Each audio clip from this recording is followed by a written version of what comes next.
Elvin fresh chicken biryani kit. এখন ঘরেই restaurant style chicken biryani খুব সহজে। এই কিটে ৩২৫ গ্রাম প্রিমিয়াম বাসমতি চাল এবং ৩০০ গ্রাম বিরিয়ানি পেস্ট রয়েছে। দেওয়া চালটি ৩০ মিনিট ভিজিয়ে রাখুন। দেওয়া বিরিয়ানি পেস্ট ৫০০ গ্রাম চিকেনের সঙ্গে ভালোভাবে মিশিয়ে ম্যারিনেট করুন এবং কমপক্ষে ৩০ মিনিট ফ্রিজে রাখুন। এবার ম্যারিনেট করা চিকেনটি প্রেসার কুকারে দিন। আধা কাপ পানি যোগ করুন এবং ২টি সিটি হওয়া পর্যন্ত রান্না করুন। প্রেসার নেমে গেলে ভিজিয়ে রাখা চাল যোগ করুন।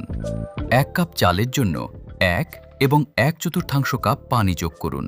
তারপর প্রেসার কুকারে ৪টি সিটি হওয়া পর্যন্ত রান্না করুন। প্রেসার সম্পূর্ণ নেমে গেলে কুকারের ঢাকনা খুলুন। উপরে ২০ গ্রাম ঘি অর্থাৎ প্রায় ৫ চা চামচ যোগ করুন। এরপর বিরিয়ানিটি একটি সুন্দর পরিবেশন পাত্রে ঢেলে নিন। আপনার সুস্বাদু চিকেন বিরিয়ানি প্রস্তুত। এটি ৪ থেকে ৫ জনের জন্য যথেষ্ট।